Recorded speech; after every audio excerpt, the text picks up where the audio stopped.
Redefining wealth, the Stoic path to true richness. The true wealth, Stoic insights on living a rich and fulfilling life. Introduction. What does it truly mean to be wealthy? Is it the size of your bank account, the luxury of your possessions, or the prestige of your social status? These questions have puzzled humanity for millennia. However, perhaps no philosophical tradition has offered more profound and practical insights than Stoicism. Founded in Athens around 300 BC, Stoicism presents a radical perspective on wealth that resonates powerfully in our modern era of consumerism and social comparison. The Stoics didn't equate wealth with material abundance or external markers of success. Instead, they saw true wealth as an internal state, a condition of self-sufficiency, moderated desires, and inner freedom. The Stoic view offers a refreshing alternative in a world where we are constantly bombarded with messages equating happiness with acquisition. It challenges us to look beyond the superficial trappings of wealth and consider what truly enriches our lives. Wealth consists not in having great possessions, but in having few wants, said Epictetus, a formerly enslaved person who became one of Stoicism's most influential teachers. This simple yet profound statement encapsulates the Stoic approach to wealth. It suggests that true richness comes not from accumulating more but from needing less. Seneca, another towering figure in Stoic philosophy, echoed this sentiment when he wrote, "It is not the man who is too little, but the man who craves more, that is poor."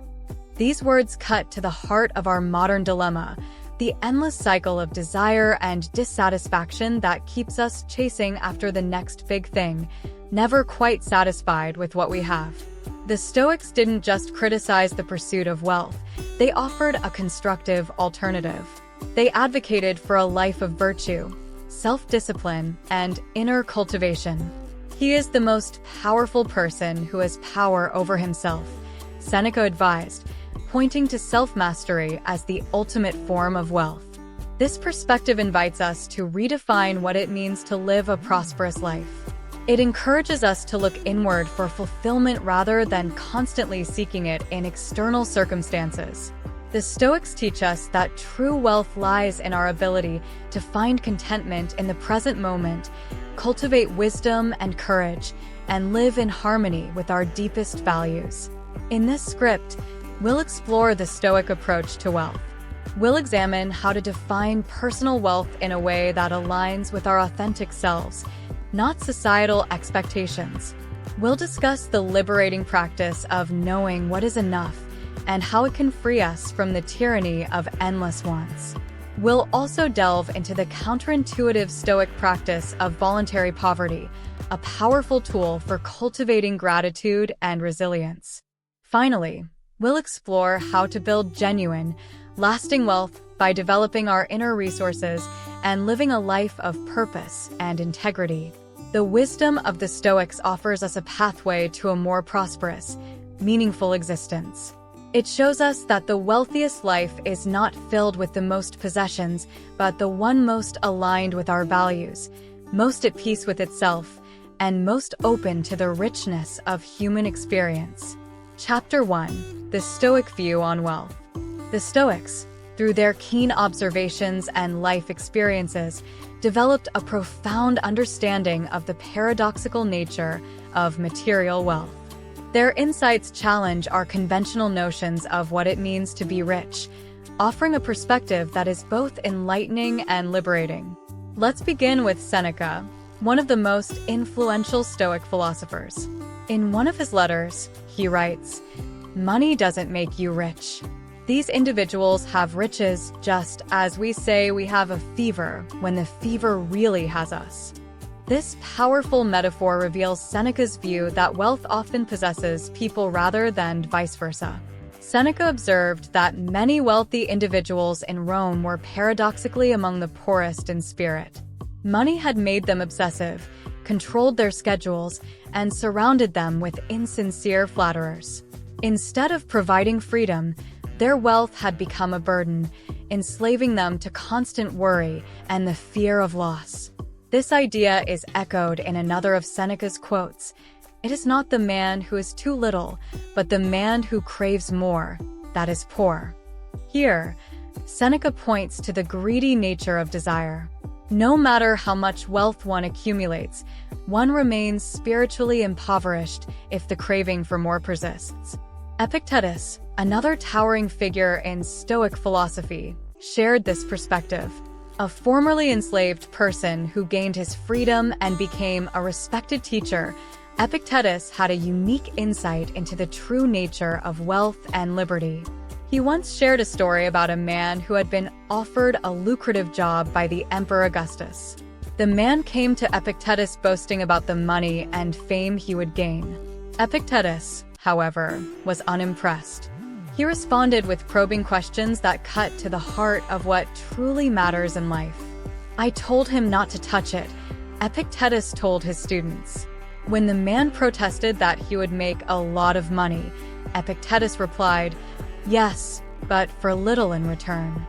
The man argued that many people would learn his name, to which Epictetus asked, "Are you planning to be there every time someone utters your name?"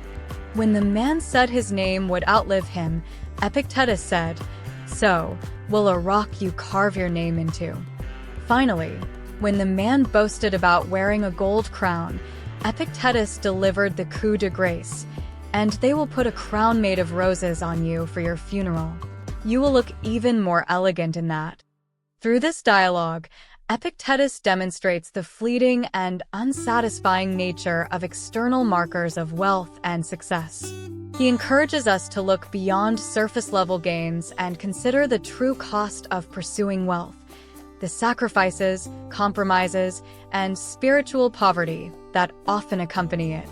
Marcus Aurelius, the Stoic philosopher king, also weighed in on this topic. He famously said, "We all love ourselves more than other people, but care more about their opinion than our own." This observation highlights how our perception of wealth is often shaped more by societal expectations and the judgments of others than by our values and sense of fulfillment. The Stoics recognized that true wealth comes from within, from a state of inner freedom, contentment, and self-mastery. As Epictetus put it, wealth consists not in having great possessions, but in having few wants. This radical redefinition of wealth shifts our focus from external accumulation to internal cultivation. By moderating our desires, cultivating contentment with what we have, and developing our inner resources, the Stoics argue that we can achieve a wealth far more durable and satisfying than material riches. These ancient insights challenge us to reevaluate our modern notions of wealth and success.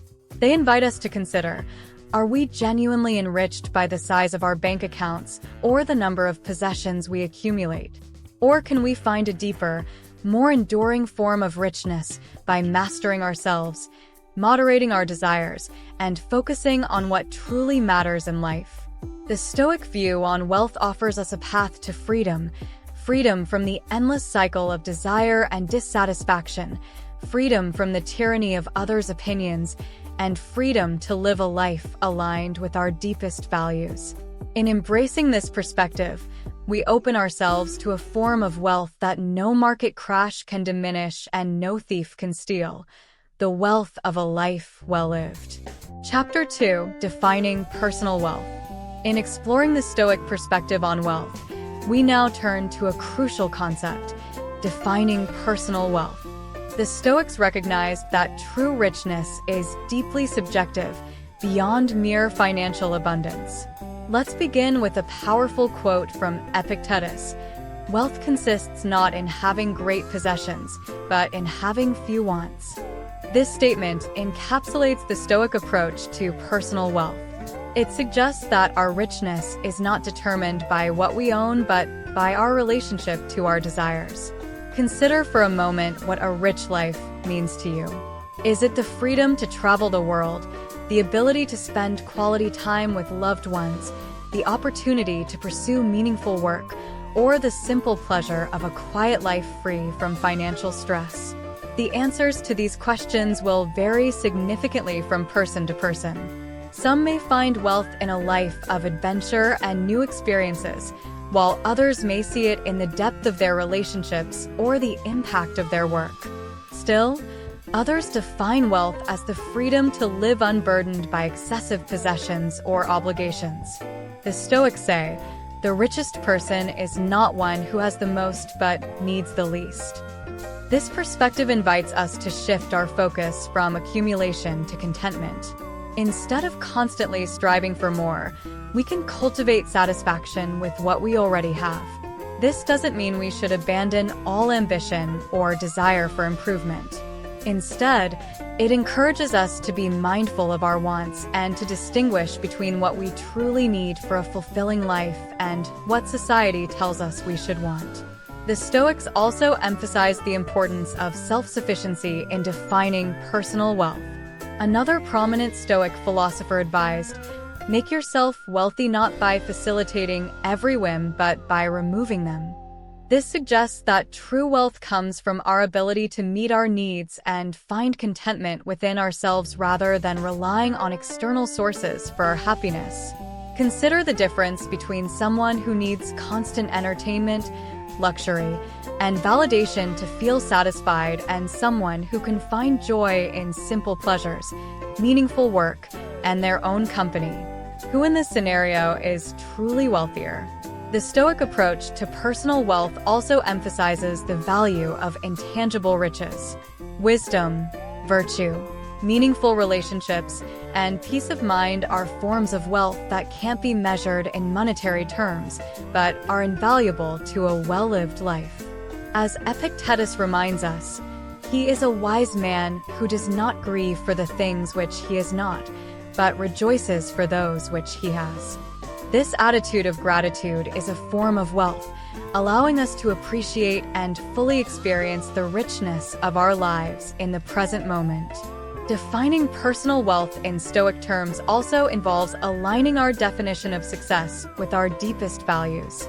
It's about creating a life that is rich in meaning, purpose, and personal fulfillment rather than one that merely looks impressive from the outside. Let's take a moment to reflect on this. What are the things that truly enrich your life? What are the experiences, relationships, or accomplishments that make you feel genuinely wealthy? How might your life change if you oriented your pursuits around these sources of genuine richness rather than societal expectations of wealth? By thoughtfully defining what personal wealth means to us, we set the foundation for a truly rich life. We free ourselves from the endless pursuit of more and open ourselves to the abundance already present in our lives. Remember, in the Stoic view, the wealthiest person does not have the biggest house or the most expensive car. It's the person who has cultivated inner peace, finds joy in what they have, and lives in alignment with their values. As we move forward, let this Stoic wisdom guide us in redefining wealth on our terms. Let's aim not just for financial abundance, but a life rich in contentment, meaning, and genuine fulfillment. Chapter 3: Knowing What is Enough. In our journey through Stoic wisdom on wealth, we now come to a crucial concept: knowing what is enough. This idea is central to the Stoic approach to living a rich and fulfilling life. Let's begin with an old and profound statement. If you don't regard what you have as enough, you'll be miserable no matter how much you possess. This powerful insight cuts to the heart of our modern struggle with contentment. In a world that constantly bombards us with messages of more, bigger, and better, the ability to recognize and appreciate enough is a radical act. The Stoics understood that the pursuit of wealth, when unchecked, can become an endless and unsatisfying chase. No matter how much we accumulate, there is always something more to want, something else to achieve. This perpetual desire fails to bring lasting happiness and can rob us of the joy and contentment available in the present moment.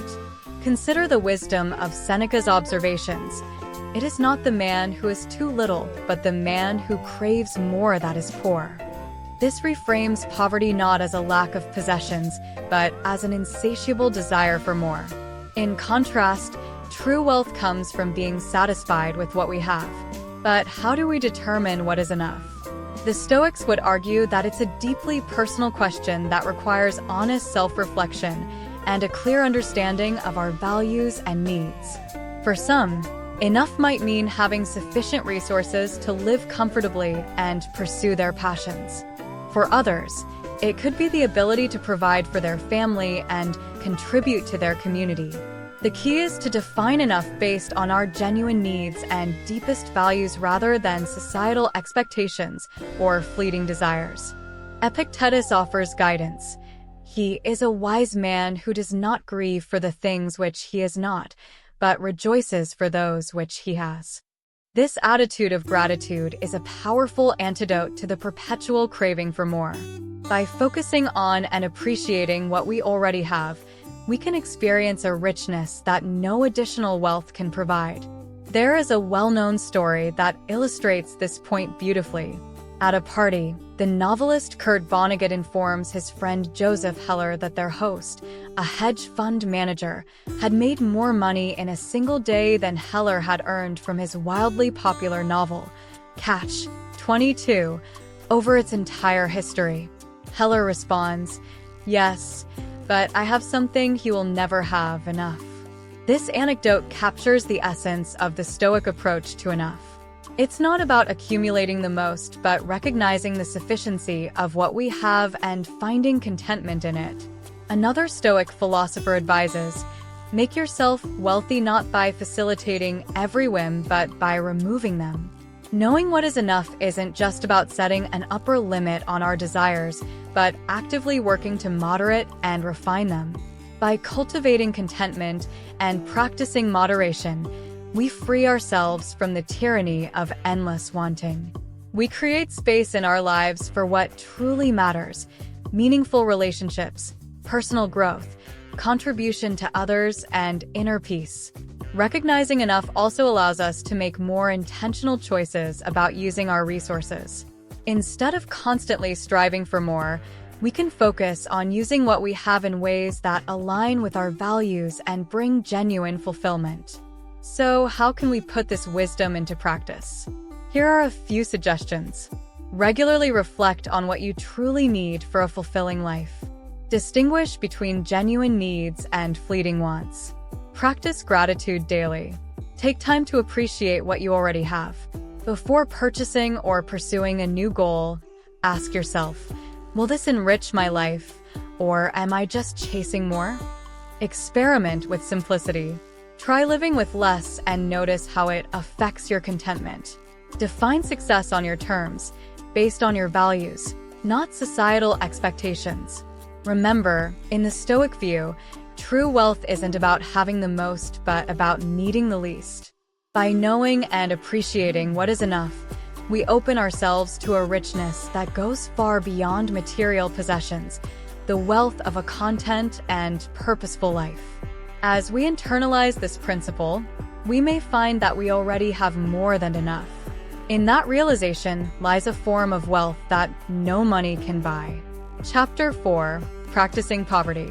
One of the most counterintuitive yet powerful Stoic practices for cultivating true wealth is practicing poverty.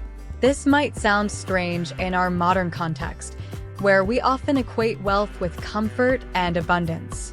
However, the Stoics understood that deliberately embracing discomfort and scarcity, even temporarily, can lead to profound insights and personal growth. Let's begin with Seneca's advice on this practice. Set aside a certain number of days during which you shall be content with the scantiest and cheapest fare, with coarse and rough dress, saying to yourself the while, "Is this the condition that I feared?" This exercise isn't about glorifying poverty or denying ourselves the necessities of life. Instead, it's a tool for building resilience, cultivating gratitude, and freeing ourselves from the fear of loss that often accompanies material wealth. As Seneca wisely observed, wealth is the slave of a wise man, the master of a fool. This powerful statement encapsulates the Stoic approach to material possessions. The wise person uses wealth as a tool, not allowing themselves to be controlled or defined by it. On the other hand, the fool becomes enslaved to their possessions, constantly fearing losing them. By voluntarily experiencing poverty, even for a short time, we learn that we can survive and even thrive with much less than we typically believe we need. This realization can be incredibly liberating. It frees us from the anxiety of potential loss and helps us appreciate the abundance in our lives more deeply. Consider the story of an anonymous CEO who practices living on a minimal budget for 1 week each year. Despite his considerable wealth, he finds this exercise grounding and perspective-shifting. It reminds him of the difference between wants and needs and helps him empathize with those less fortunate. This practice also aligns with the teachings of Musonius Rufus, who said, "If you really want to make yourself wealthy, you must first get rid of your debts." While he was likely referring to financial debt, we can also interpret this as the psychological debts we owe to our possessions, the mental energy we expend worrying about maintaining and protecting our stuff. Practicing poverty can help us shed these psychological debts. It teaches us that our well-being doesn't depend on our possessions. As we learn to be content with less, we gain a form of wealth that can't be taken away, the wealth of self-sufficiency and inner peace. Epictetus, who experienced absolute poverty and slavery in his early life, understood this well. He taught, "He is most powerful who has power over himself." By voluntarily embracing discomfort and scarcity, we build self-mastery and resilience.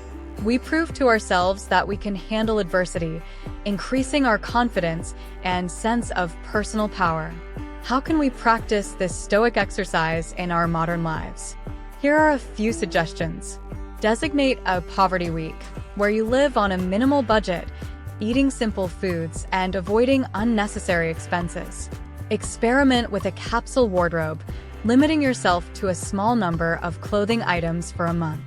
Try a digital poverty practice by limiting your use of technology and entertainment for a set period. Spend a weekend camping or in nature with only the bare essentials. Volunteer at a shelter or food bank to gain perspective and cultivate empathy. Remember, the goal isn't to romanticize poverty or deny ourselves permanently. It's to gain perspective, build resilience, and free ourselves from the fear and anxiety that often accompany material wealth. As we engage in this practice, we may find that we need far less than we thought to be happy and fulfilled. We may discover a richness in simplicity that we never knew existed.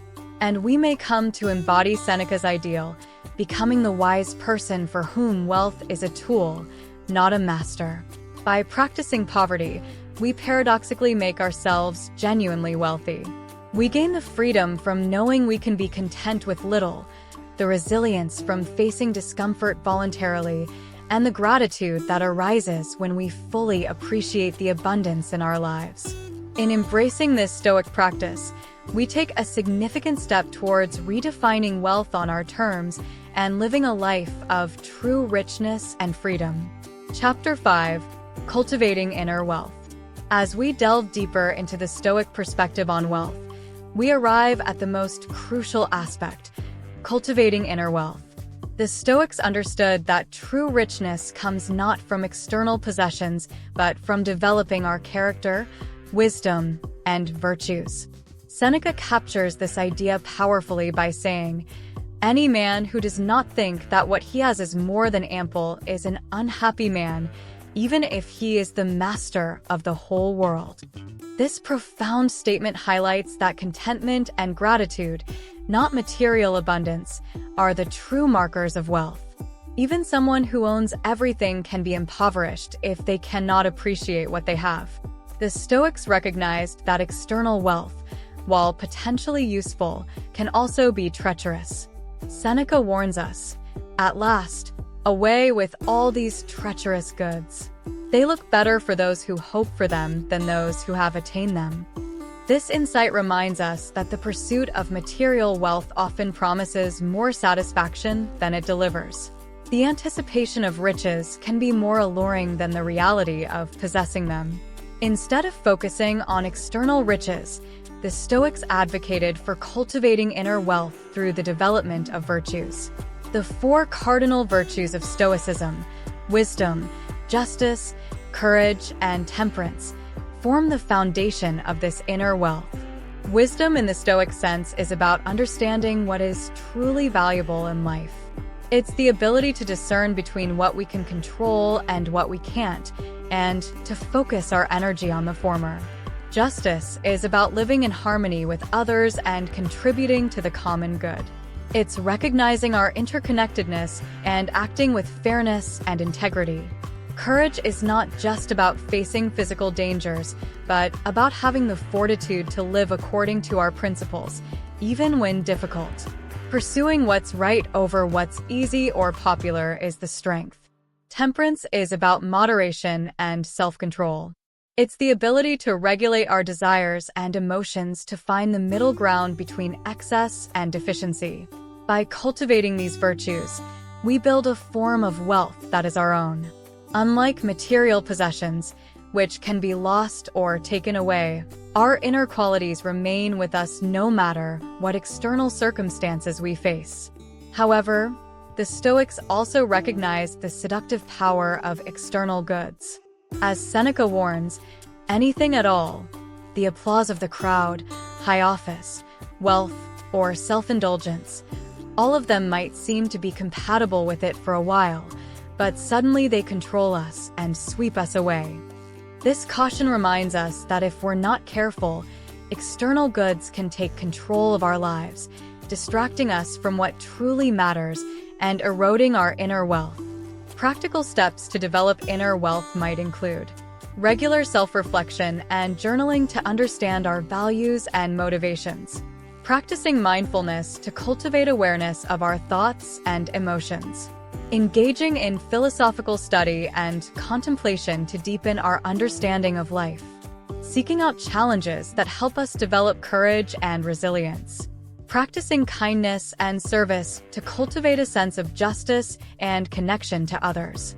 Remember, in the Stoic view, the wealthiest person is not the one with the most possessions, but the one who has developed the greatest mastery over themselves.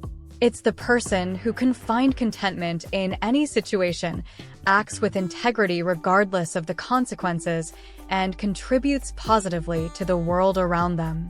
By cultivating inner wealth, we free ourselves from the endless pursuit of external validation and material accumulation. We discover a form of richness that is enduring, fulfilling, and entirely within our control. Conclusion: wealth consists not in having great possessions, but in having few wants. Epictetus. This fundamental Stoic principle reminds us that contentment and moderation are the keys to a prosperous life. The richest person is not the one who has the most, but the one who needs the least. Seneca challenges us to find wealth in self-sufficiency and freedom from excessive desires. He is a wise man who does not grieve for the things which he is not but rejoices for those which he has. Epictetus. This quote emphasizes the importance of gratitude and finding joy in what we already possess.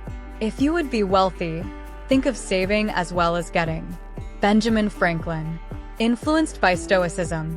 While not a Stoic himself, Franklin's words echo the Stoic emphasis on moderation and wise management of resources. Make yourself wealthy not by facilitating every whim but by removing them. Musonius Rufus. This advice encourages us to cultivate inner wealth by mastering our desires.